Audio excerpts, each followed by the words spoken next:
Seja Deus, Pai do Senhor a todos, que o Senhor nos visite nesta noite, que a graça e o amor de Deus transborde em nossos corações e que o que nós precisamos de verdade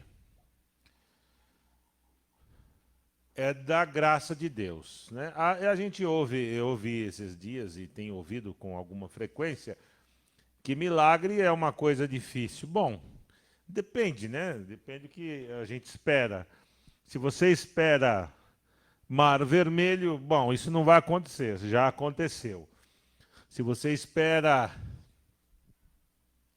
multiplicação de peixe, bom, isso já aconteceu, não vai repetir.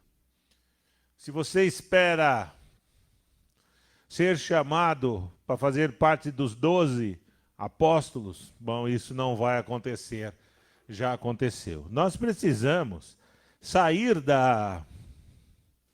do mundo da fantasia, né?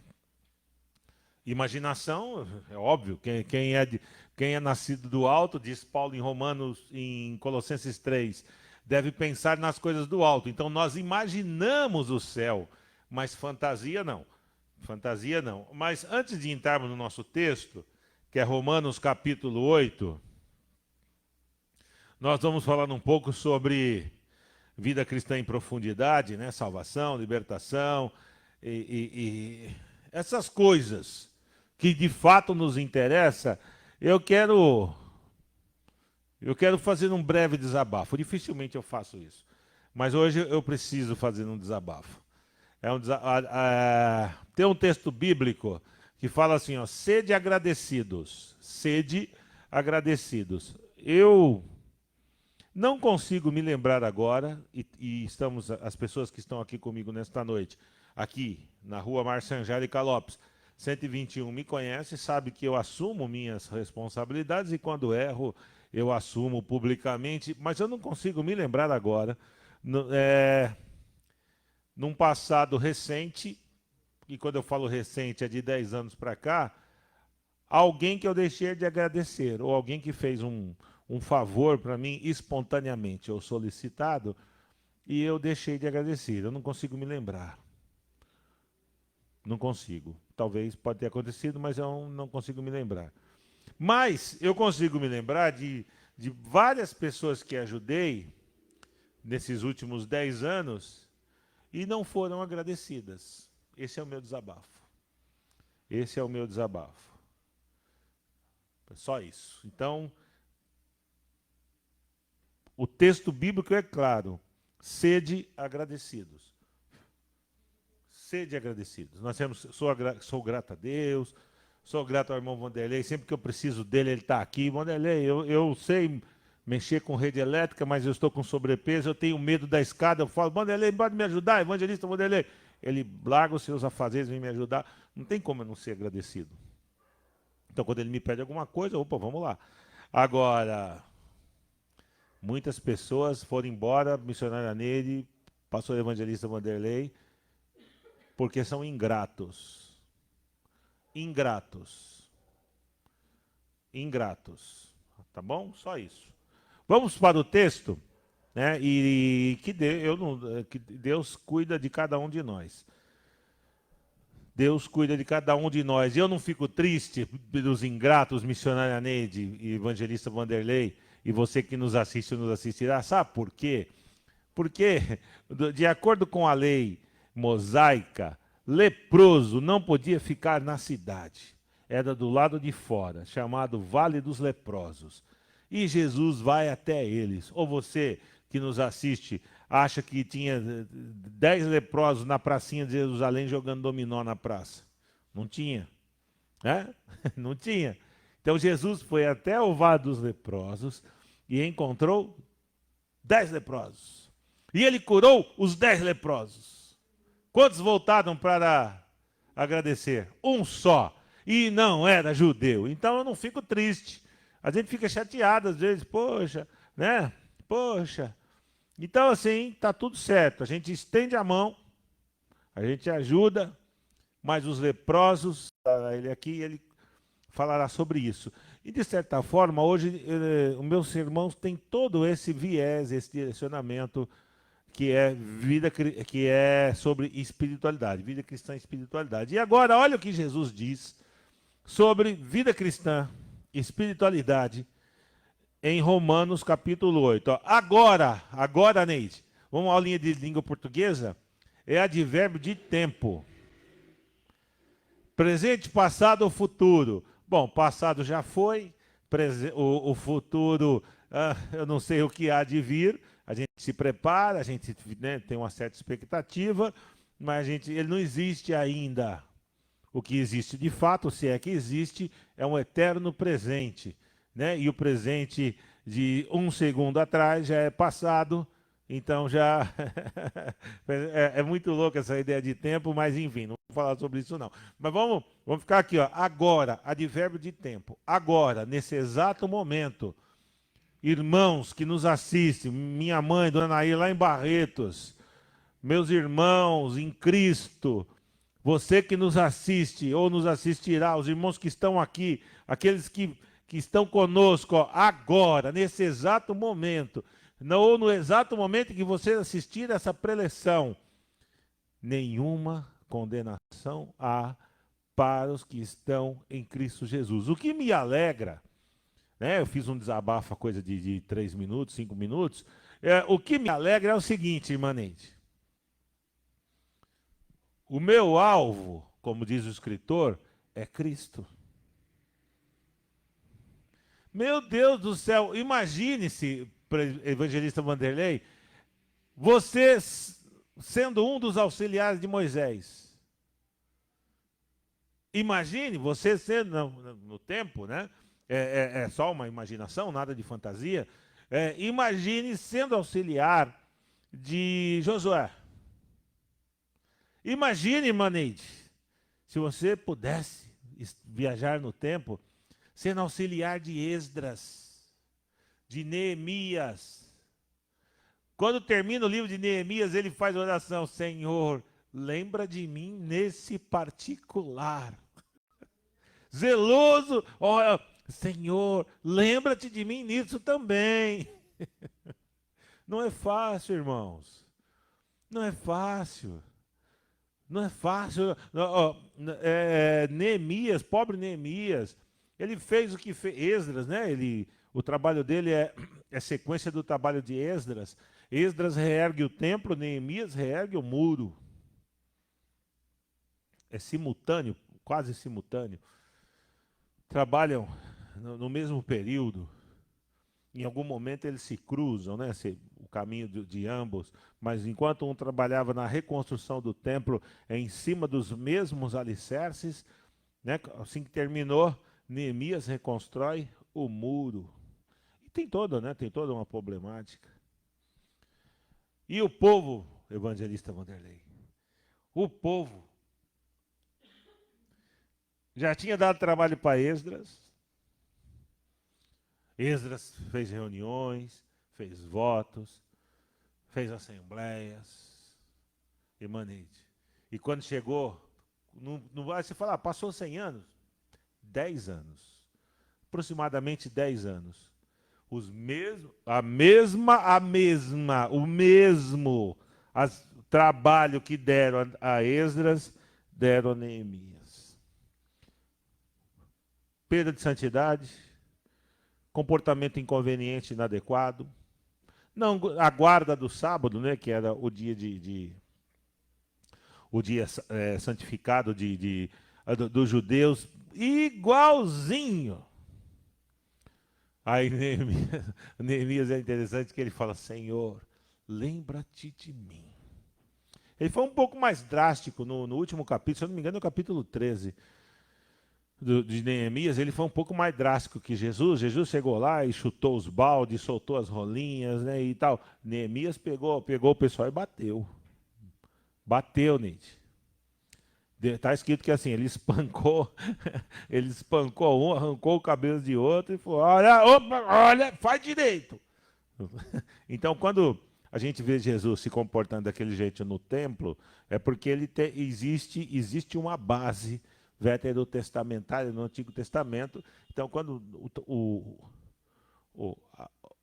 a responsabilidade em relação ao tempo não está sendo cumprida, eles podiam fazer aquilo, por isso Jesus agiu daquela maneira. Então, irmãos, não há hoje, falando em curas, né, falando em desabafo, falando em salvação, pensando em vida cristã, não há nada que nos separa do amor de Deus, a não ser nosso comportamento inconveniente.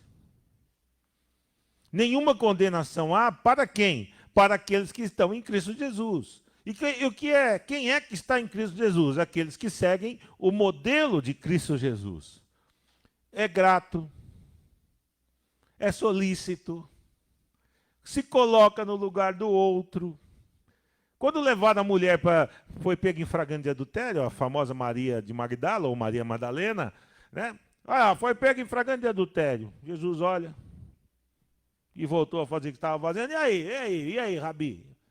Foi pego em flagrante de adultério. O que diz a lei? Que atire a primeira pedra aquele que não tiver pecado. Você sabe o que significa isso? Jesus se colocou no lugar dela. Se colocou no lugar dela. Ele poderia, né? Mata mesmo. É um a menos. Colocou-se no lugar dela. Ser cristão é isso. É seguir o modelo de Jesus. É por isso que ele fala que não há condenação para quem está em Cristo Jesus. Quando nós estamos na igreja, estamos em algum movimento evangélico, mas não estamos em Cristo Jesus, nada nos satisfaz, nada nos dá contentamento, o culto é ruim, a pregação é ruim. A gente abre a Bíblia, 66 livros, milhões de versículos, Deus não fala com a gente. Eu não estou falando de problemas externos, que é o nosso problema no dia a dia. Digo, nossas insatisfações e as nossas, insaciabilidade. Nós vivemos épocas, né? O irmão Vanderlei falou agora há pouco de redes sociais. Nós vivemos época de estrelismos. Todo mundo quer ser famoso. Todos querem ser famosos. Todos querem ser estrelas. Eu vejo isso em sala de aula. Tem meus alunos. Ou quando o filho tira 7, a mãe vai lá, por que meu filho tirou 7? 7? Meu filho tem que tirar 10. Pergunta para o seu filho por que ele tirou 7, não é para mim. Como se eu fosse o culpado. Percebe? Então já existe alguma coisa que antecede. Então eu olho para a criança, o problema não está na criança, o problema está naquele que forma a criança. E a sociedade, por que eu estou falando isso? Porque a sociedade que está aí é uma sociedade que está doente, ou que tem problemas, porque ela foi formada assim. Nós buscamos estrelismos, nada nos satisfaz, nada nos dá contentamento. Deus virou um grande negócio, igreja virou um grande negócio, ser obreiro é um grande negócio. Tudo é um grande negócio. Né? A banalização do banal, a banalização das coisas, né? Como diria um sociólogo, né? Tudo virou líquido, escapa entre os dedos, tudo tem preço. Quanto custa uma pregação, quanto custa o louvor, quanto custa uma oração, quanto custa? Valores morais, valores éticos e morais não são valores comercializados. Nós não podemos comercializar a palavra de Deus. Nós não temos como comercializar o sacrifício de Cristo na cruz do Calvário. Eu não posso comercializar o culto. Se o culto não me satisfaz, seja feliz. Conversava agora há pouco com o pastor evangelista Vanderlei. Que bom que vem congregar conosco, eu quero ir embora, pastor. Deus falou que eu tenho, minha continuação não é aqui. Amém. Pô, mas o senhor não vai falar nada? Se Deus te falou que você não quer ficar aqui, você quer que eu vá contra a palavra de Deus? Aí a pessoa fica assim, com cara de ué. Sabe por quê? Porque Deus não falou nada. O problema é aqui, sou eu que sou insaciável. Sou eu que estou insatisfeito. Nenhuma condenação há para os que estão em Cristo Jesus. Quem está em Cristo é satisfeito. Quem está em Cristo, missionária Neide, é saciado. Quem está em Cristo é como Moisés. Eu fico imaginando essas pessoas ingratas que se acham suprassumo de sei lá do quê, como diz o ditado, a terceira pessoa depois de ninguém, quando Deus fala assim para Moisés, Moisés, vou destruir esse povo todo e vou, a partir de você, vou fazer uma geração. Muitos desses iam falar, opa, é nóis, pode matar. Pode matar. Não faz isso não. Muito humilde. Por isso está escrito que ele era um homem humilde. E um dia levantaria um homem semelhante a ele, um profeta semelhante a ele. Quem sabe quem é? Jesus, que também foi um grande legislador. Basta lermos Sermão da Montanha. Jesus está legislando. Jesus está advogando.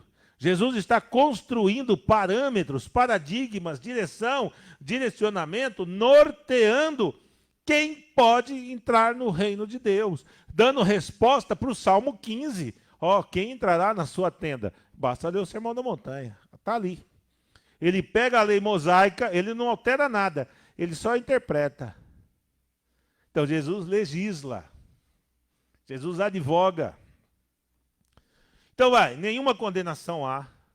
Eu prometo que até 19h30 a gente termina. Nenhuma condenação há para os que estão em Cristo Jesus, porque a lei do Espírito da vida, Espírito aqui, está em letra maiúscula. A ação humanizadora do Espírito de Deus faz com que a gente se reconheça mais humano, Neide. Mais gente. E eu tenho dó de animal solto na rua, é óbvio. Eu tenho dó de bicho que é solto, abandonado na rua, é óbvio. Mas e as pessoas abandonadas na rua? E as pessoas largadas na rua? Nós somos uma igreja muito pequena, não temos condições físicas e nem financeiras para socorrer. Mas ninguém os socorre. O inverno está aí batendo nas portas. 33 milhões de brasileiros que não têm o que comer. Moradores, pessoas que estão em situação de rua, centenas de milhares. E o que está sendo feito? A gente faz o quê? Não, isso aí é Deus pesando a mão. Deus vai pesar a mão naquele que nada faz. A gente, nos últimos 2 anos, com nossa igreja pequenininha, venha conhecer aqui a Rua Márcia Angélica Lopes, 121, venha nossa condição. É uma igreja pequena mesmo. Nós entregamos, evangelista Vanderlei, mais de 100 cestas básicas. Mais de 100. Com a ajuda de alguns irmãos, pastor Roger, alguns irmãos voluntários que entraram em contato conosco, fizeram algumas doações. Mais de 100 cestas básicas. Sabe quantos eu cataloguei e fui na casa dele, pedi para vir aqui, pedi voto? Tirei foto? Sabe quantos? Nenhum. Perguntaram para mim, Manete, você não tirou foto? Você tem que pegar o endereço das pessoas. Não são coisas, não são objetos de consumo, são almas com fome. Hoje não temos mais.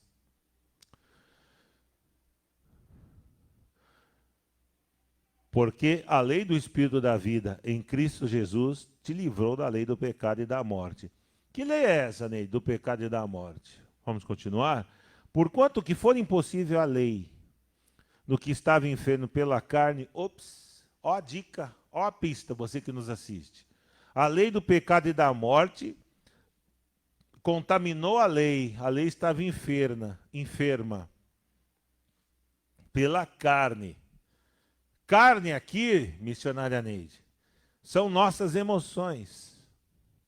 É isso que nós temos trabalhado todos os sábados. Espiritualidade, vida cristã em profundidade. As nossas emoções precisam ser controladas. E como que elas são controladas? A não ser que seja um problema genético, um problema patológico, aí precisa de um remedinho para repor os hormônios, né? E isso a gente consegue identificar, graças a Deus, e pede para as pessoas procurarem um médico, um posto de saúde, uma UBS, uma UPA, né? Para conseguir os seus remedinhos para repor esses hormônios, para ajudar nesse controle emocional. Se não for isso, irmã Neide, sabe o que é? Não tem Espírito de Deus, não tem o fruto do Espírito, que é autocontrole. O último dos frutos do Espírito é autocontrole.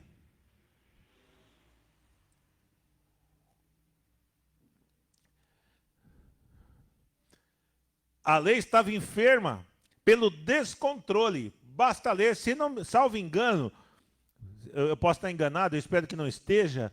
Alguém confirma aí para mim, irmã Neide?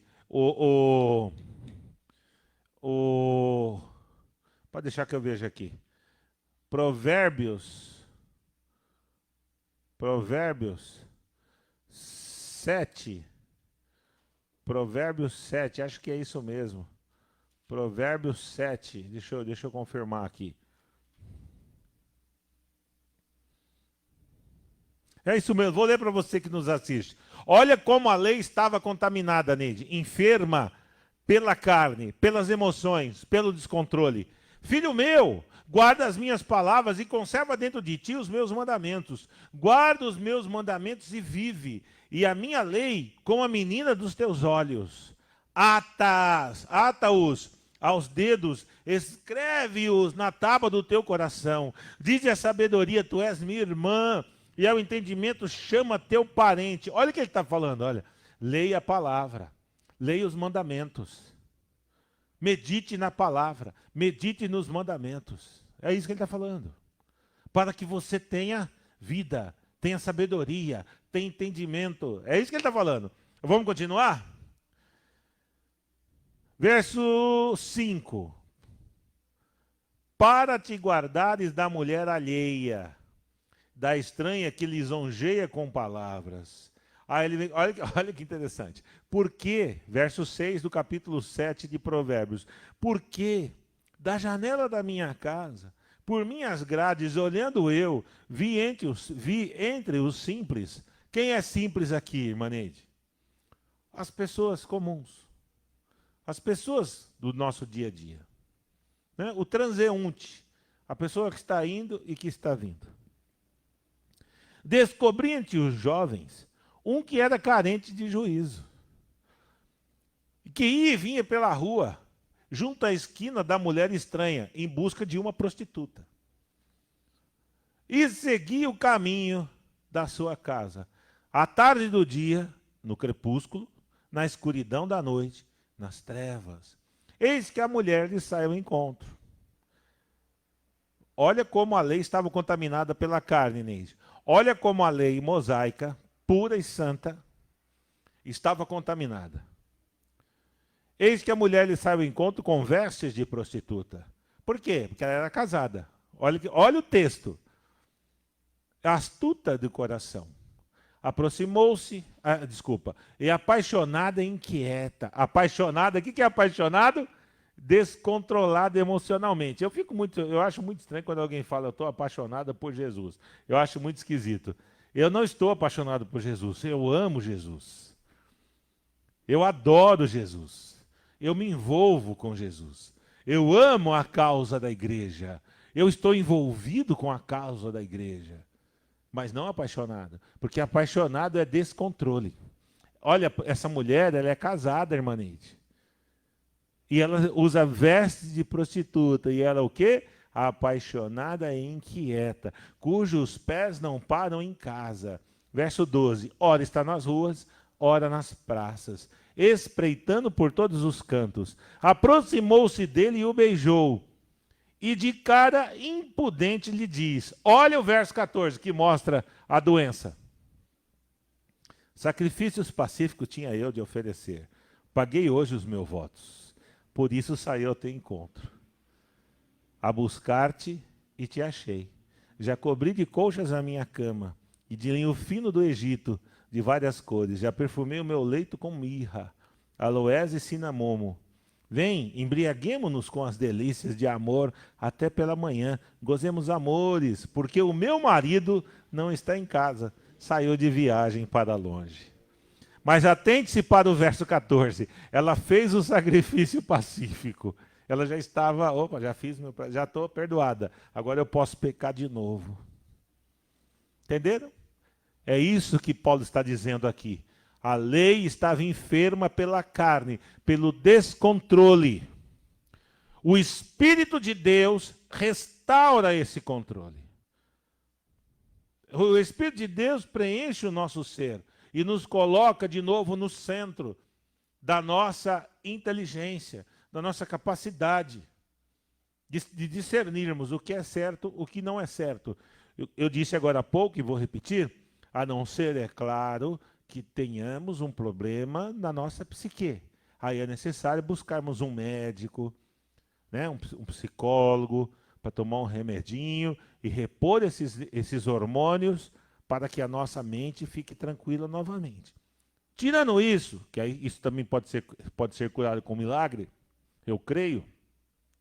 Tirando isso, qualquer ação pecaminosa é descontrole emocional. É disso que ele está falando aqui. A lei estava enferma. E olha, eu não quero chatear ninguém, não. Mas no cristianismo não é como no período da lei. Vou lá, faço um sacrifício de manhã, à noite eu posso ir lá e pecar. Não dá. Não dá. O livro de Hebreus é claro, deixa muito claro no capítulo 6 e no capítulo 10. No capítulo 6 fala que é impossível que haja perdão novamente depois que alguém nega o sacrifício de Cristo. E no capítulo 10, o livro de Hebreus deixa claro, claríssimo, como a luz do dia. Claríssimo. Ele fala o seguinte, é como se colocássemos o sangue de Cristo debaixo dos nossos pés. E Pedro escreve em uma de suas cartas, ele fala que aquele que peca voluntariamente, depois da expiação, depois de ter se convertido a Cristo, é como o porco que volta à lama, é como o cão que volta ao vômito.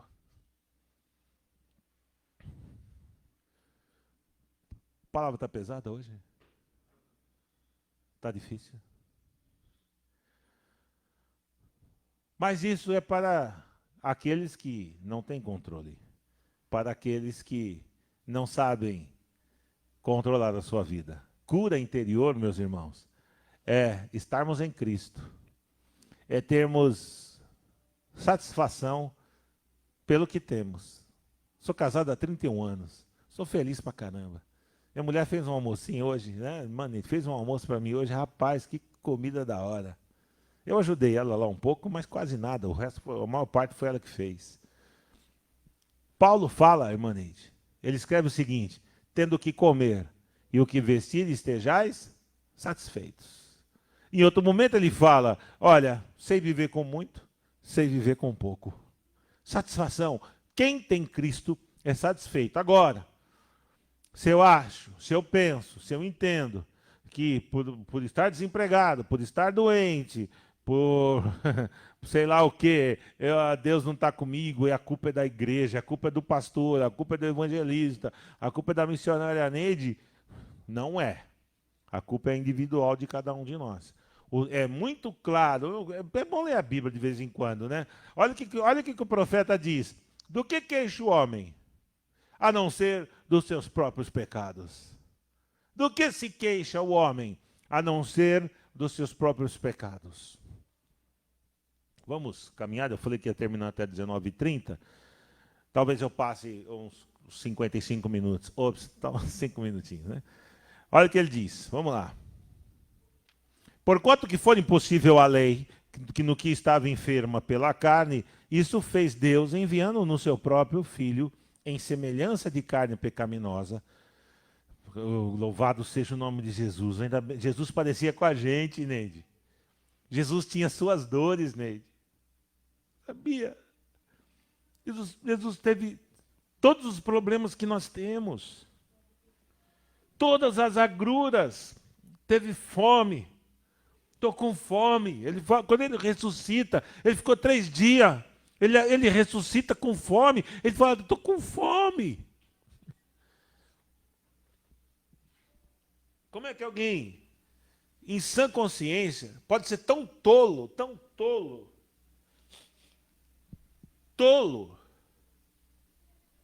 de querer elitizar o Filho de Deus. Jesus era pobre, muito pobre, igual eu.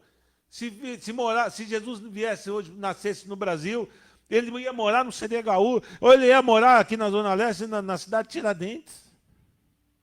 Andava de calça jeans e tênis. Ele ia celebrar a primeira ceia, a última Páscoa, com pão. Pão com margarina e copo de café com leite. Mas nós não queremos isso. Nós queremos ouro, não é assim? Nós queremos ouro. Nós queremos status. Nós queremos cadeira almofadada, câmara de eco. É isso que nós queremos. Nós queremos espetáculo. Tem até gente querendo ser príncipe e princesa, como se isso fosse possível.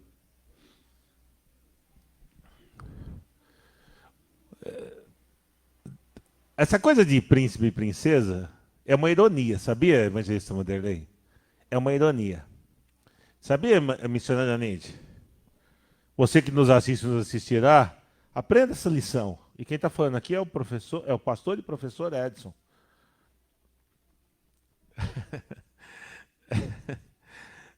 Ai, ai. Tem coisas que eu só falo na escola bíblica, por isso não falarei hoje, né? Então você é o nosso convidado. Mas eu vou chatear você que tem sonho de ser príncipe ou princesa,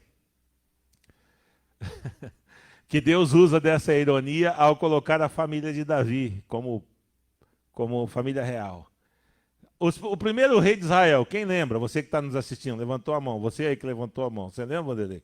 O primeiro rei de Israel? Saul. Saul, da tribo de Benjamim. Elite. O texto diz que Saul era bonito.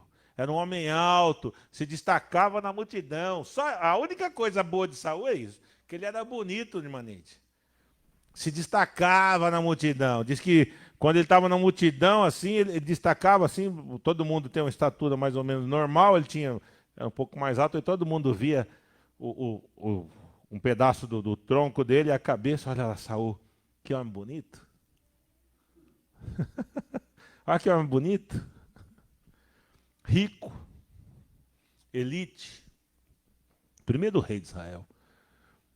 Aí Deus ironiza, né? Porque para você que vive aí essa coisa de discurso de meritocracia, vou chatear você agora. Que Deus ironiza. Sabe por quê, irmã Neide? Porque sempre houve essa ideia de rei e rainha. E os reis e rainhas da antiguidade casavam-se entre irmãos, casavam-se entre parentes, porque eu não quero me contaminar com os plebeus, para não misturar o sangue. Eu não posso ter sangue de pobre. Tem um livro que aqui no Brasil virou, não tem em português, acho que já não traduz em português de propósito, que é a Ascensão da Meritocracia. Foi escrito por Michael Young. Michael Young, é um livro que foi escrito em inglês, é um sociólogo britânico. E ele ironiza a família real. Porque o príncipe fala, eu fiz por merecer nascer príncipe, porque eu tenho sangue real. Aqui no Brasil estão usando esse livro, que não está traduzido. Então, quem introduziu o pensamento aqui, introduziu de maneira errada. Mais uma fake news. Para todo mundo achar que a ascensão é por mérito. E não é. O rico nasce rico. E o pobre nasce pobre. O rico, irmã Neide, nasce rico. E, biblicamente falando, não é maldição ser pobre. Jesus era pobre, e ele mesmo diz, os pobres sempre haverá entre vocês. Os pobres sempre haverá entre vocês. Sempre. Ele não fala, os pobres um dia deixarão de existir. Ele fala, os pobres sempre haverá entre vós. Bom, mas enfim. Olha a ironia. O primeiro rei de Israel, Deus falou assim, vai ser Saul. Tá lá. Vai lá, Samuel. O moço chamado Saul, unge ele, manda ele lá no meio dos profetas, que Saul tinha feito um vale, uma escola de profetas. Vai lá, coloca ele lá, unge ele com óleo, o Espírito Santo virá sobre ele, ele vai ser batizado com o Espírito Santo, vai falar em línguas, e falou em línguas, né? Está escrito lá. Não de forma indireta, mas está escrito. E ele virou rei. Sangue azul, nobre, elite de Israel. Sabe o que deu? Caos. Caos. Caos. Aí vem a ironia, Neide. Qual foi o segundo rei de Israel?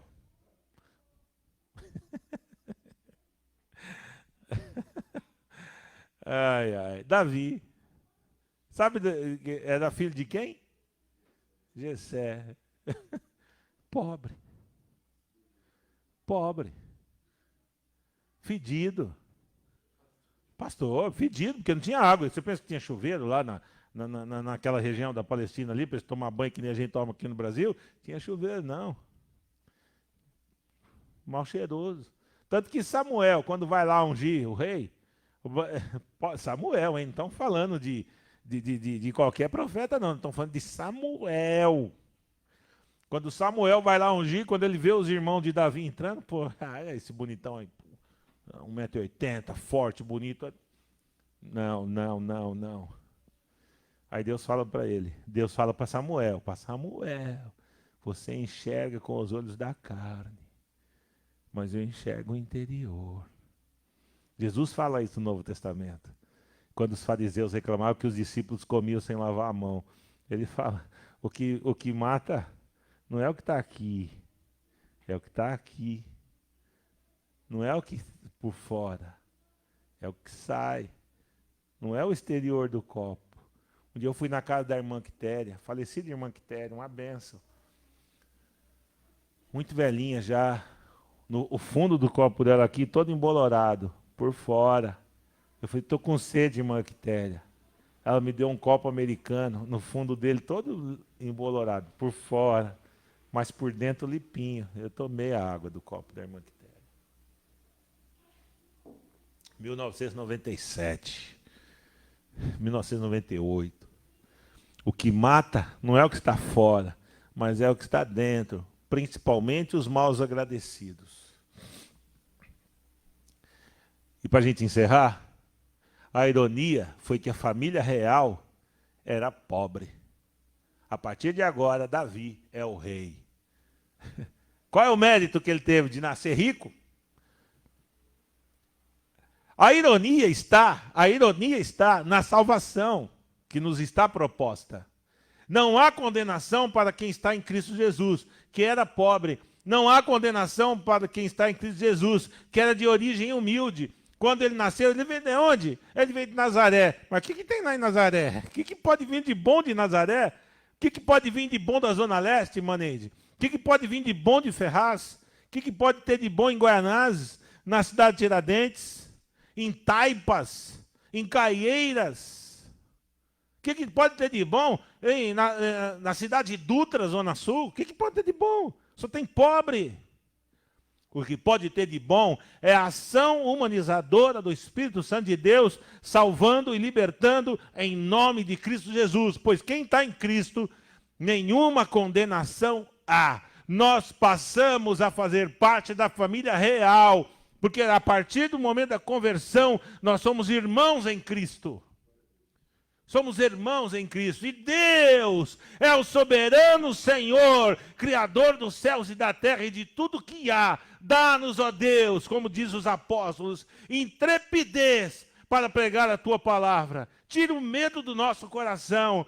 Unja nossas mãos, Senhor. Unja nossas mãos com o azeite do céu, para que em quem nós tocarmos seja curado e santificado pela tua presença, Senhor, em nome de Jesus. Amém? E eu não posso descumprir a minha palavra, tem que terminar. São 19h36. Vamos encerrar. Então, que Deus abençoe a sua vida. Você que está aí na sua casa. Vou passar para o evangelista Vanderlei para ele fazer a oração final.